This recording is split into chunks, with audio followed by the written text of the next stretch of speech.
আপনাদেরকে এই ঘটনাটা শেয়ার করেছিলেন আমার এক বৌদি।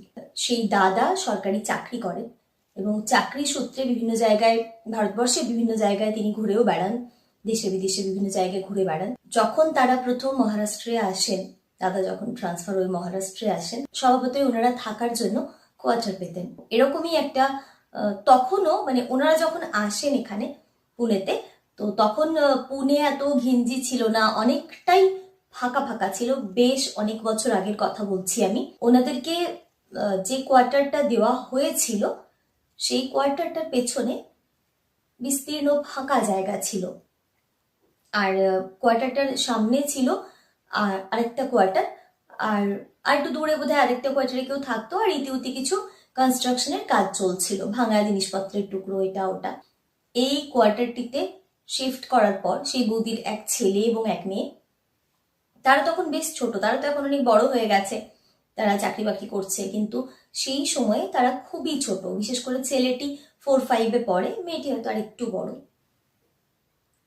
ছেলে মেয়েরা স্কুলে চলে যেত সকালবেলা, দাদা কাজে বেরিয়ে যেতেন, অনেক রাতে ফিরতেন। বৌদির প্রায় সারাটা দিনই কোয়ার্টারের মধ্যে কাটত। সেরকম আশেপাশে চেনাশোনা কেউ ছিল না সেই সময়ে। কয়েকদিন থাকার পর, বেশ বড় কোয়ার্টার যেরকম হয় নর্মালি সরকারি কোয়ার্টার, তো কয়েকদিন থাকার পর তার কিরকম জানি মনে হতে লাগলো যে তিনি ছাড়াও ওখানে যেন কেউ আরেকজন আছে।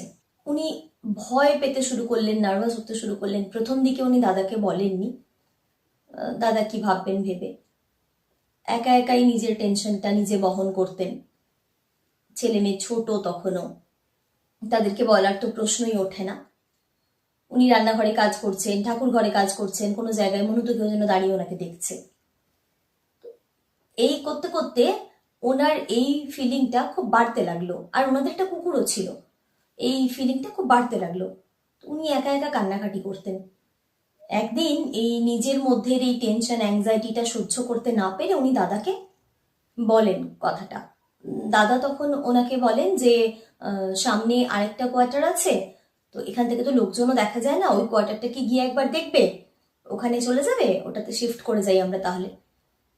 বৌদি বলেন যে এই সবে গুছিয়েছি এত জিনিসপত্র, আবার ওখানে যাব মালপত্র নিয়ে, পাশাপাশি যদিও সামনাসামনি কোয়ার্টার দুটো, তো তখনও সেখানে পুরোপুরি অনেক ভাঙা চোরা জিনিসপত্র পড়ে কোয়ার্টারটা রেডি ছিল না। তাও দাদা বললেন যে তোমার যদি খুবই অসুবিধা হয়, তুমি সারাদিন একা থাকো, চলো তাহলে ওই কোয়ার্টারটা একবার দেখে আসি। তো ইতিমধ্যে ওরা ওই কোয়ার্টারটা দেখে আসে। ওই কোয়ার্টারটা দেখে